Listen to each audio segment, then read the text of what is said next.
What's going on, everybody? It is that time again, the Sooners Illustrated podcast, episode 210, on this Thursday, September 18th, 2025. Josh Callaway, Collin Kennedy with you on a Thursday. On Thursdays, we talk recruiting. A lot to talk about. Peyton Houston did not commit to Oklahoma on Monday. What happened? Where does Oklahoma go from here? We've got the right guy to ask when our great recruiting insider, Collin Kennedy. Another big visit weekend coming up. Auburn coming into town, another stacked visitor list, some key 2026 targets that we want to talk about, along with a medley of others that'll be in town this weekend for the SEC opener against Auburn. And we'll get Collin's thoughts on the game as well. As Jackson Arnold comes back to Norman, can Oklahoma get to 4-0 and 1-0 in SEC play? Collin will let us know what he thinks in the back end of the show as well. As we get going, a reminder, as always, you can subscribe to Sooners Illustrated at oklahoma.247sports.com. Use the promo code SoonersPod60. Get you 60% off a VIP membership for a year right now to Sooners Illustrated and the entire 24/7 Sports Network.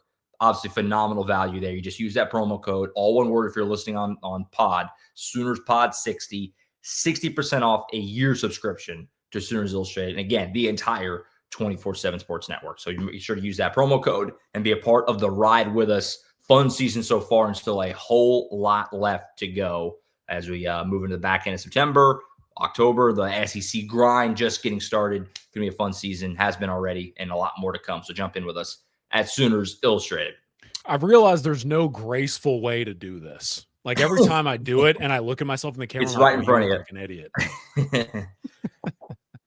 Just want to make sure you use the promo code. So it's the thought that counts. It's the thought that counts. Right. Collin, let's get into it. We talked about it last week. He had the Michigan weekend. It was a stacked visitor list, had all its momentum. They get one commit coming out of it, but the big one was Peyton Houston. Peyton Houston, this guy we've been talking about forever, the 2027 quarterback. He's camped at Oklahoma a bunch of times. Felt like a two-horse race, Oklahoma and LSU. He's obviously an in-state guy there in Louisiana. He doesn't commit to the Sooners on Monday. And you were if you listened to the pod last week on Thursday, you were very like, hey, this is up in the air. Like this could go either way. Obviously, still had the visit weekend for LSU as he was there for their game against Florida, right? He was in Baton Rouge for the Florida weekend. He commits to LSU on Monday morning. Collin, we'll start there. Just what made this go LSU's way? And you said it a bunch of times. Those in-state guys, it seems like, are so hard to pry away from LSU as much as, when you're in-state, you always have an advantage in any state, any school, but it seems like the Louisiana kids are especially tough. He ends up with LSU on Monday. What happened? Obviously, Oklahoma, it was a 50-50 battle. The Sooners were able to pull Bo Bentley away in 26, but Peyton Houston goes to LSU in 27. Yeah, listen, hand up. I thought this one was going to end up going Oklahoma's direction leading into Michigan weekend because everything I had heard up until that point seemed very optimistic for Oklahoma. There had been positive conversations leading in, and there was a widely held belief that there were going to be some very positive conversations that were going to take place during the weekend, and they did. And every indicator at that time pointed to Oklahoma having the lead for Peyton Houston, but he still chooses to take that visit to LSU. And I think it's so easy when these guys make these decisions, especially if you're a fan of maybe the program that recruit didn't choose, to look at it from a negative perspective. But we're positive people. I'm a positive person. I was watching The Office this week because why not? And I was watching the episode of The Office, Conflict Resolution, where Michael Scott goes, we could go for the rare win-win-win scenario where we all win. Would you like to choose that scenario? This feels like to me a rare win-win-win-win for everyone involved. And why I say that, if you really think about it, man, Bo Bentley, diehard Oklahoma fan since he was a kid, gets to tell his family that he's going to go play for OU after Oklahoma and Ben Arbuckle kind of put themselves out there, took a risk pursuing that guy.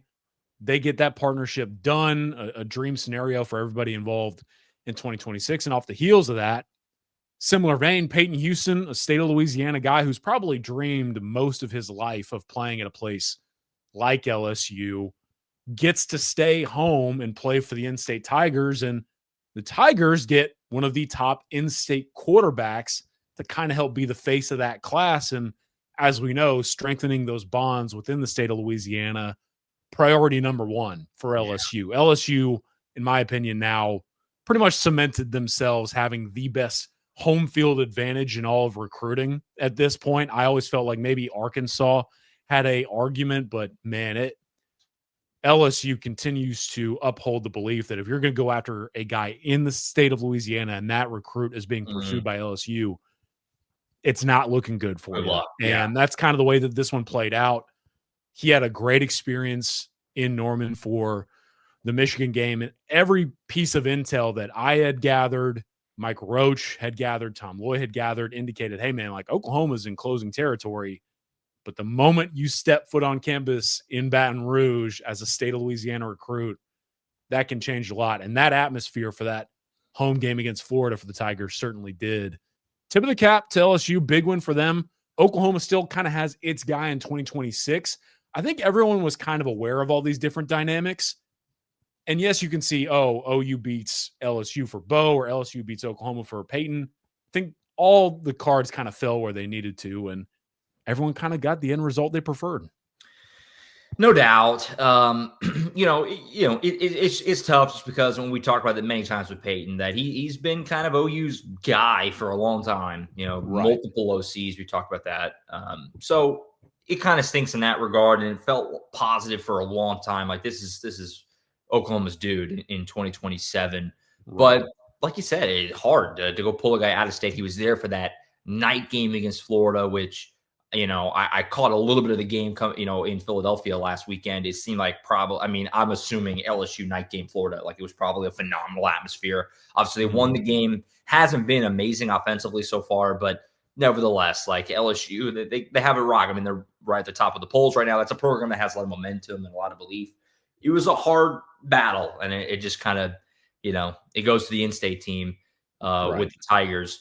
So now the next question is, where can they turn in 2027? I mean, you have 2026 taken care of with Bo Bentley. 2027, it feels like the focus has been on Peyton forever. What else? I mean, you got plenty of time, right? I mean, we're talking about these 2027 guys aren't signing for another 15 months, roughly. So you've got time to pivot. Where does Oklahoma pivot? What are some maybe QB names that you think are probably next up on the priority board for Oklahoma and Ben Arbuckle in 2027, now that Peyton has made his call and he's going to go to LSU? Yeah, I certainly do not want to downplay the loss for Oklahoma by any stretch. I mean, dream scenario for them obviously would have been to win this recruitment. So let me go ahead and get that one out there. I don't want to make it sound like I'm either downplaying or even dismissing. OU really wanted Peyton Houston, and now they're kind of put in this situation because of the way the Sooners attacked that recruiting process. I do think OU went about it the right way. If you are going to go try and pry a state of Louisiana guy away from LSU, you really kind of put all your chips to the center of the table and go all in, for lack of a better term. Oklahoma just lost that bet. Now, I think there are pivot points. It's just a matter of what path would Oklahoma prefer to take. And for me, we've talked about this guy here on the show in the past, so it's kind of a familiar name. Malachi Ziegler feels like a very natural name to pivot to. Another state of Louisiana quarterback. I think part of the surprise, honestly, Josh, as far as Peyton Houston committing to LSU, kind of like you mentioned, I think a lot of Oklahoma fans were like, well, LSU's struggling offensively, this, that, and the third. Why would that make any sense? Well, he's a state of Louisiana guy. That perspective is going to be shaped in a certain light when you have that personal connection to a program.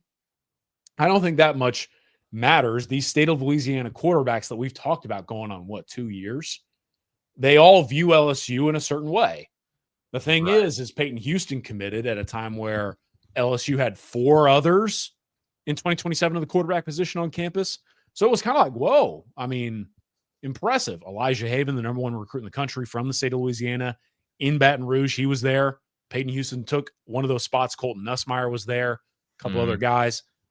Malachi Ziegler out of Benton, Louisiana, not there in Baton Rouge over the weekend. And, Ziegler has SMU Baylor, Mississippi State. Jeff Levy's really done a good job in this recruitment.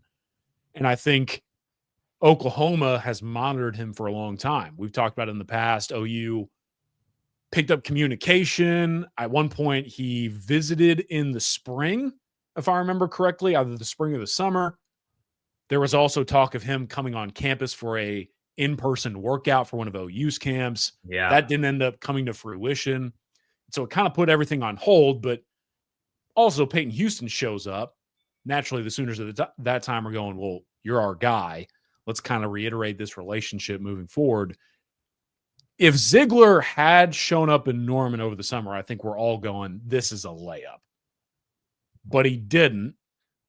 Oklahoma, again, kind of trailed off a little bit, but they have kept tabs on this guy. And Ziegler, in my opinion, is one who would make a ton of sense. Not just because, well, I think SMU, Baylor, and Mississippi State would be honestly pretty hard to beat at this stage. And let's just be real, you would be battling the second option narrative to a degree, especially because it's one thing to be pivoting at a position like quarterback. It's another when this guy plays the same position as in the same state. And so everyone's all very familiar with each other, right? Right. But Ziegler, every time I've talked to him, really likes this Oklahoma staff. I think him and Ben Arbuckle have gotten to know each other a little bit in the past. And I think that if you're OU, you see this as an opportunity to go in and see what your brand power can do along with the likes of a Baylor, SMU, and Mississippi State. Again, far from an easy recruitment to win, but you take your chances when you're talking about a top 10 ranked quarterback in the country. I think the other thing with Ziegler too is this is a developmental guy. I think Ziegler himself would tell you he knows he's going to need a couple of years to really come into his fullest form as a quarterback. And this kind of lines up perfectly if he sees this opportunity to fit him, for him to learn a year or two. Bo Bentley gets some time to play, then Ziegler would have some time to play. This would kind of be the pitch, right? Yeah. Ziegler makes a lot of sense, but like we've also mentioned, a lot of programs have put in the legwork already, and you would be battling a very known pivot. So how that reaction would go for Ziegler, I'm not entirely sure.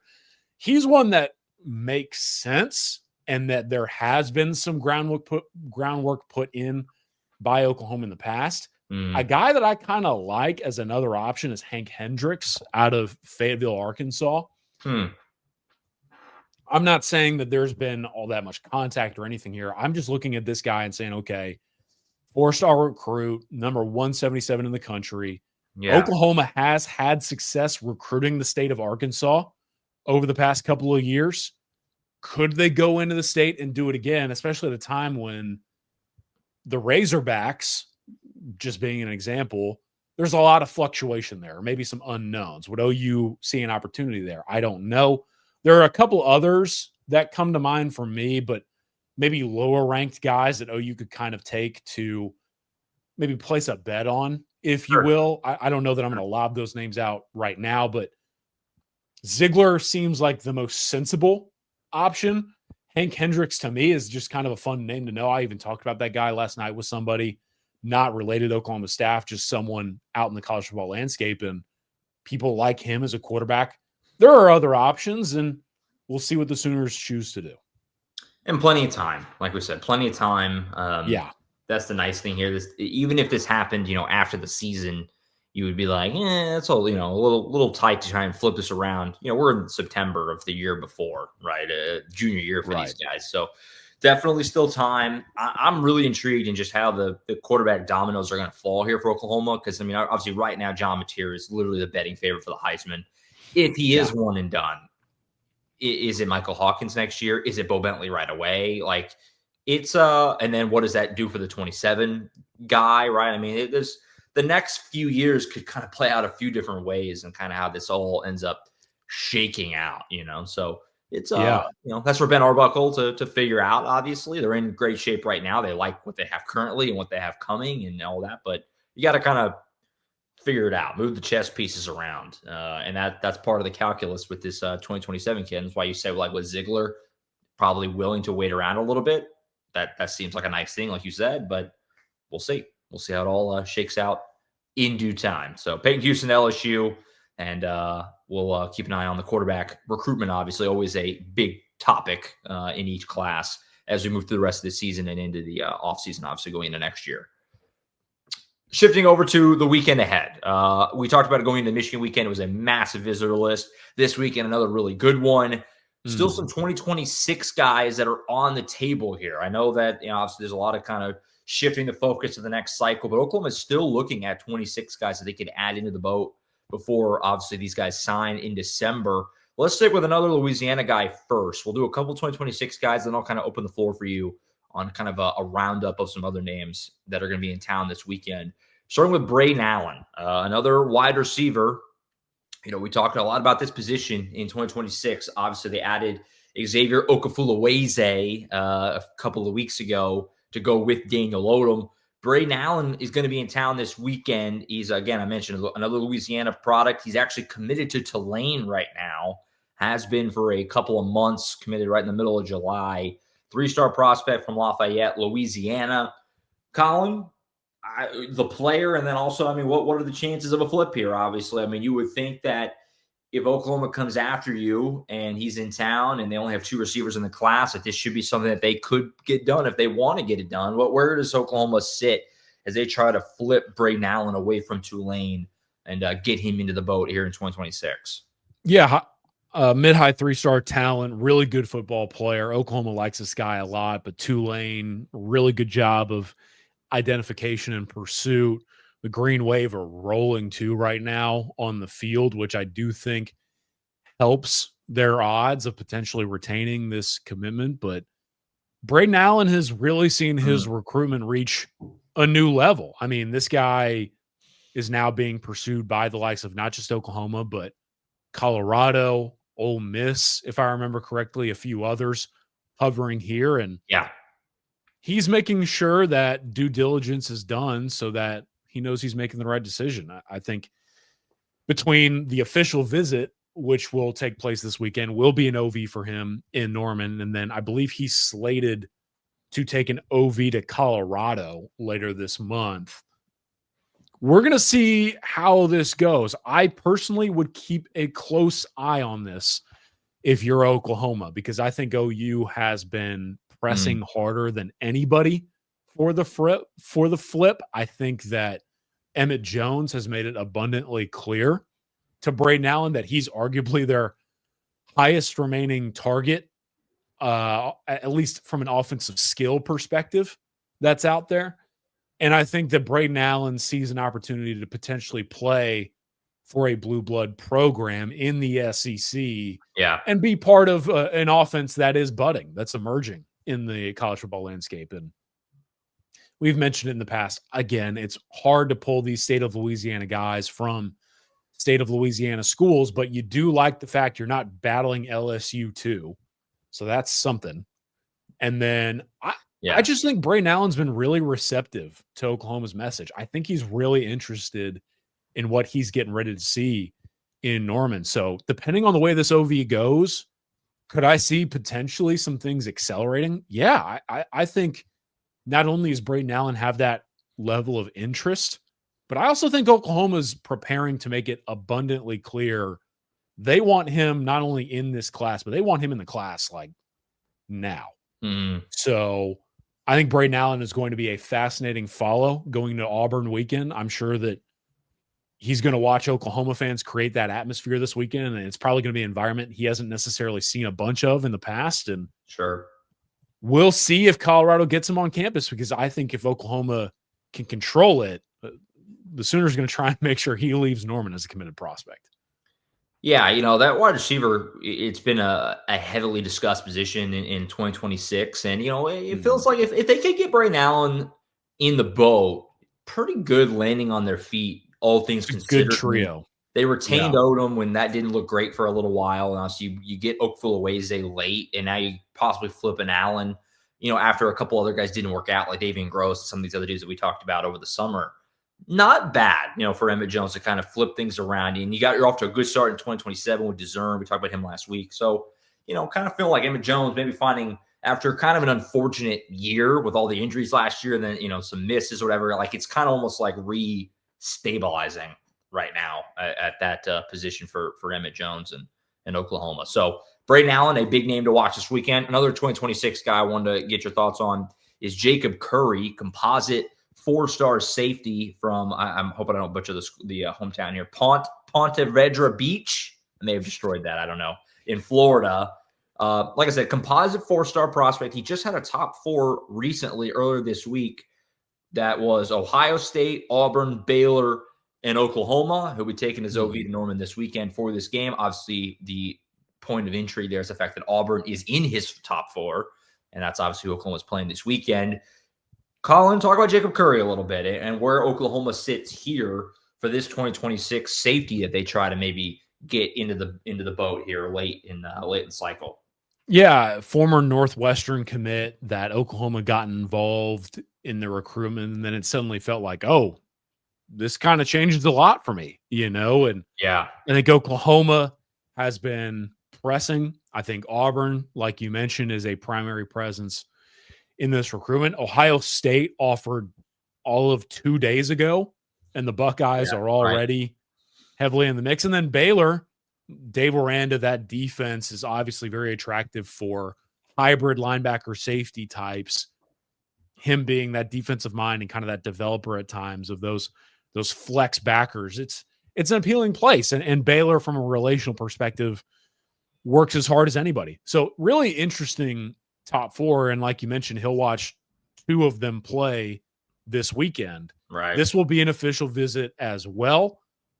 Going to take his OV in Norman, and I think that Oklahoma is very hopeful about what it can accomplish with Jacob Curry on campus. But this one, to me, kind of contrary to Brayden Allen, and I could end up being totally wrong, but Brayden Allen, to me, feels like someone who, with as much work as Oklahoma's put in and kind of where I feel like OU is in the standings, for lack of a better term, in that recruitment, feels like Oklahoma legitimately could capitalize on this weekend and potentially turn that into something.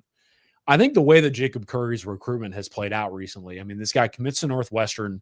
He's from the state of Florida, and now he decommits from Northwestern, and he's not looking at any state of Florida schools. So he's really trying to evaluate a whole slew of new options and big names too, right? And so this one kind of feels like Jacob Curry, as we talk about starting a second recruitment.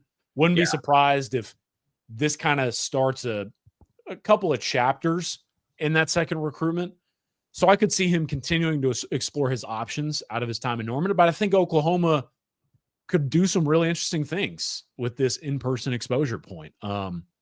He's kind of, again, one of those guys that the hybrid safety linebacker types enticing in a Brent Venables defense. I think that there's a very natural and clear fit.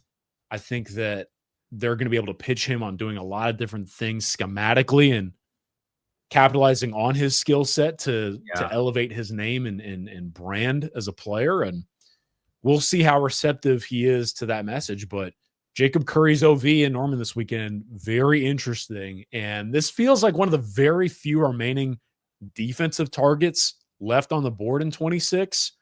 Let's see what Oklahoma staff does, almost essentially prioritizing this specific player on a side of the ball where a lot of success is being had.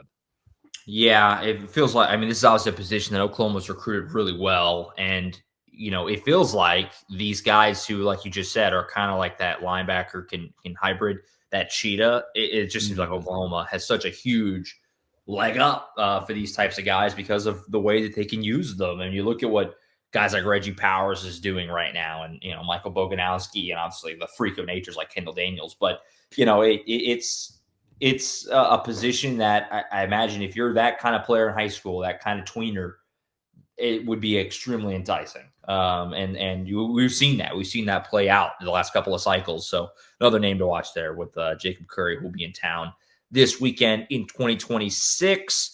As far as, you know, just kind of the rest of the visitor list, I mean, it's another loaded one and a lot of really good talent on here again. Rapid fire for you as far as some other names that are of interest that Oklahoma fans should know about. And again, I say this every time, but subscribe to Sooners Illustrated to get access to the full list. It's on Sooners Illustrated right now. You can dive into it and comb through and look at all the names. We're not gonna hit them all here on the show because A, that would take forever, and B, you know, we want you to subscribe. So, Collin, dive into it a little bit though, as far as at least a few names that stand out to you that'll have your interest going into the weekend? Another big home game. I think you have to start with a very big maybe. So maybe, I don't want to say 100% yes or no, there is a chance that Cooper Hackett is back in town. Could be in Norman again. Noteworthy if so. Yeah. Yeah. And I was curious to see what your reaction was going to be because I wasn't sure if you scanned the visitor list yet. But I mean, you hear that and you go, okay. And I actually had a couple of people, some of our coworkers who were reading the list go, hey, Cooper Hackett potentially being back in town. And if he does show up in Norman, which it's an if. Yeah. Look, I don't need to expand on how big that would be for Oklahoma in this saga of him being committed to Texas Tech, but the in-state Sooners playing the long game with a potential flip. The Sooners would love to keep this guy around. They keep getting him to stick in state and visit. So what comes from this, if he does show up, again, we'll see. But Cooper Hackett's kind of where you start. Caden Penny, Bixby offensive lineman, decent chance he shows up as well. Again, we talked about here on the show, those two hung out with each other during the Michigan game. Oh, yeah. You love that as well. Not only potentially both of them coming back the second time, but them getting to see each other and be around each other. You never know. A lot of offensive line talent will be in town this weekend, at least on paper. A couple other defensive backs and some offensive skill guys that are interesting. But the guy that I wanted to round this out with, he's one of my favorites, and we've never talked about him. So Colton McKibben is a 4-star linebacker from the state of New Mexico, from Carlsbad, New Mexico. How often do we get to shout out New Mexico here on the show? Not super often. Josh, this guy is 6'3", 215 to 220 pounds. Wears number 9 at linebacker and wears the neck pad, full-on neck pad. Yes. I'm talking true inside linebacker vibes. His profile picture on 24/7 Sports is one of those, I think it's the Oakley glasses, the big, frame glasses where he almost looks like he's wearing a visor. It's pretty impressive, the linebacker vibe this guy brings to the table. I believe wears armbands all over as well with the neck pad. And again, huge fan of Colton McKibben, Carlsbad, New Mexico's finest, I'm sure. But on top of being the quintessential inside backer, has a track background. You love that.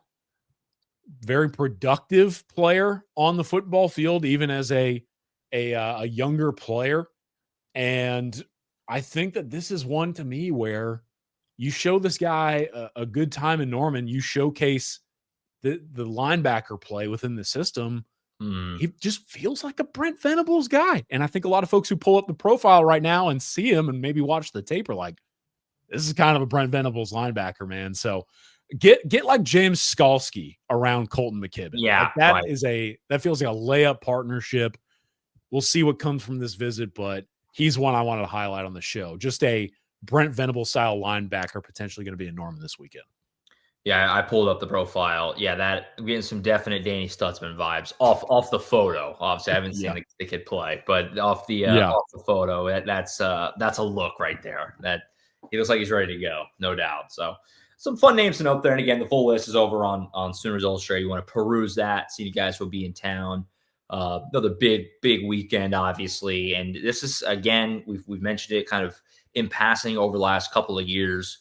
This is why you go to the SEC. They have big games. I mean, it's like, whoa, you didn't come to Michigan, come to Auburn. You didn't come to Auburn, come to Ole Miss. You didn't come to Ole Miss, come to LSU at the end of the year. Like there's so many big weekends you can build toward where they just didn't have that before. So another big weekend coming up with Auburn in town. And so I want to segue to kind of close it out, Collin. Obviously, I always want to get your thoughts on the game and what's going on this weekend.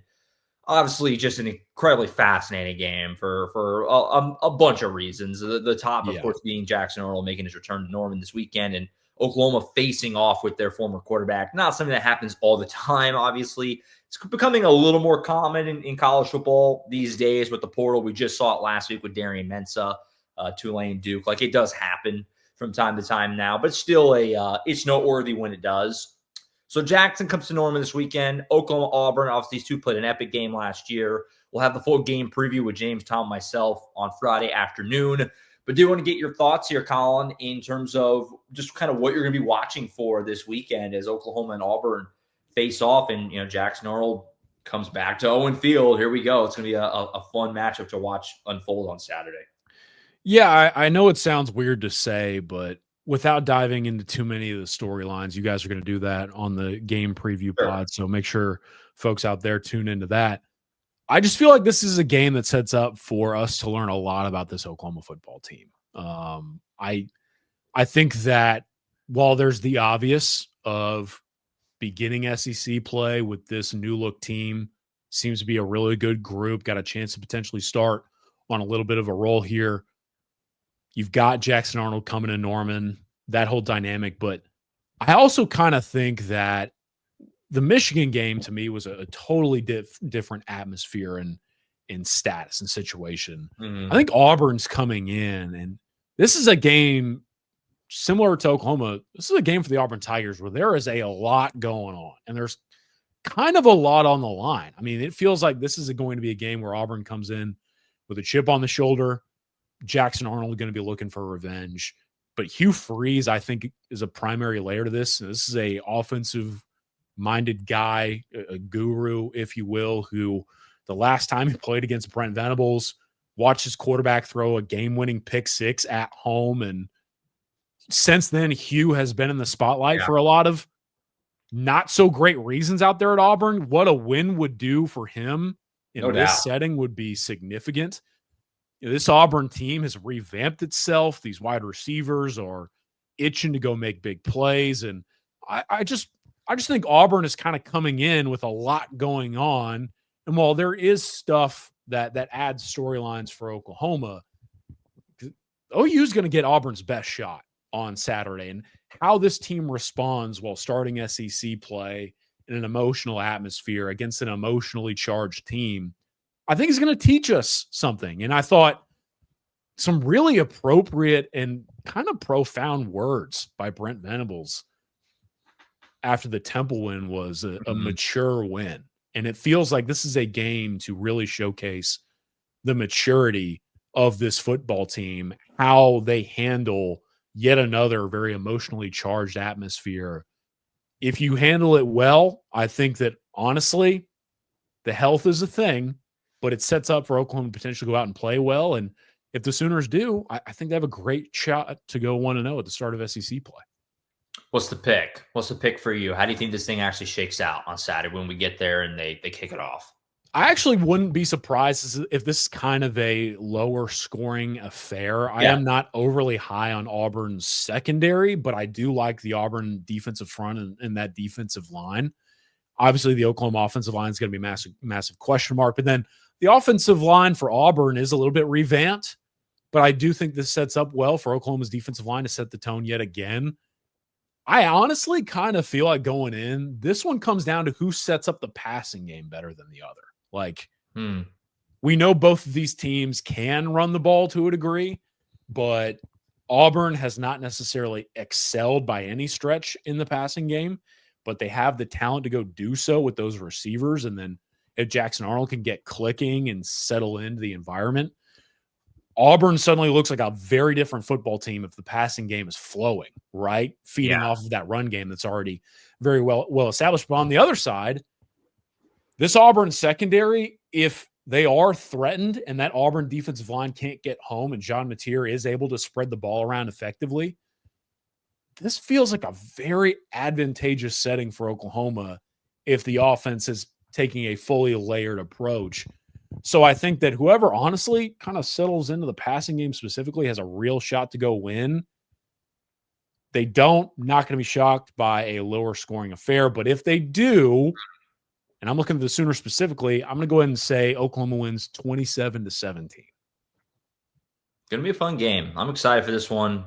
Storylines everywhere. Getting an SEC play basically every week is going to be a huge game the rest of the season. So it's going to be fun to watch it shake out.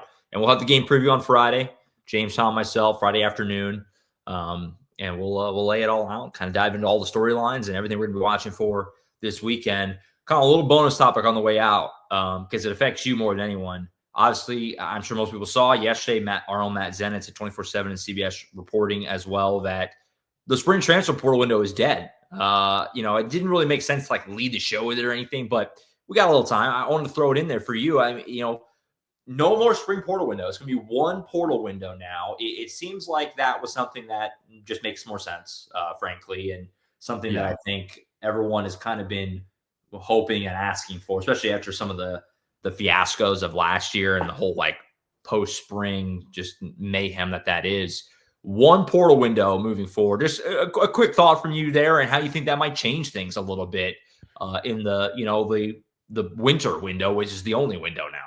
Yeah, I think that there are a lot of personnel departments celebrating this news, and rightfully so. I'm very happy for a lot of college staffers out there who not fully, but maybe get a chance to breathe a little bit at some point with this structure potentially in place. Now, the first thing I thought was, we'll see what actually comes to fruition. We can talk about these proposals and potential settings, but you never know what could change as the debate centers around this topic. But I do think that this is something that has been in the works for quite a while. I do think we're absolutely headed to one portal window, and it's great to see that is finally coming into terms.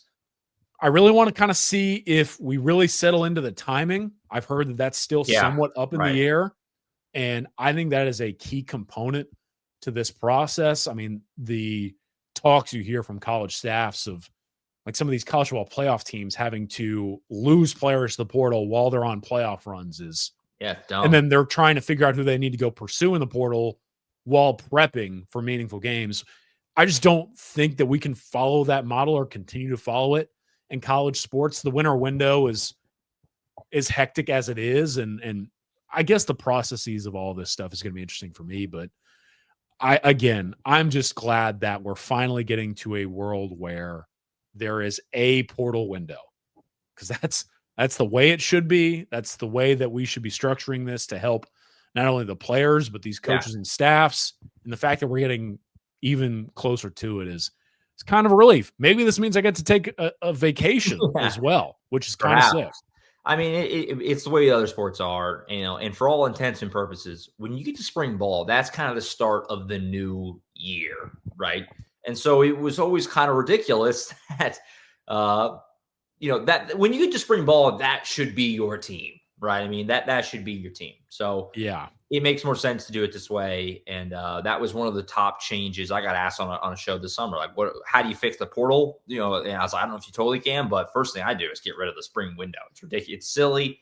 And a rare NCAA making a move that I think makes sense. Doesn't happen all the time, but I think they did one there. And so it just puts a little more emphasis on the winter window. The winter window will now be crazier, I think, but we don't have to do it with the spring window. So maybe it works out better for everyone in the long run. So, all right. You mentioned we got a little bit of time on the way out here. Josh Callaway, give me the review of the Oklahoma State Fair.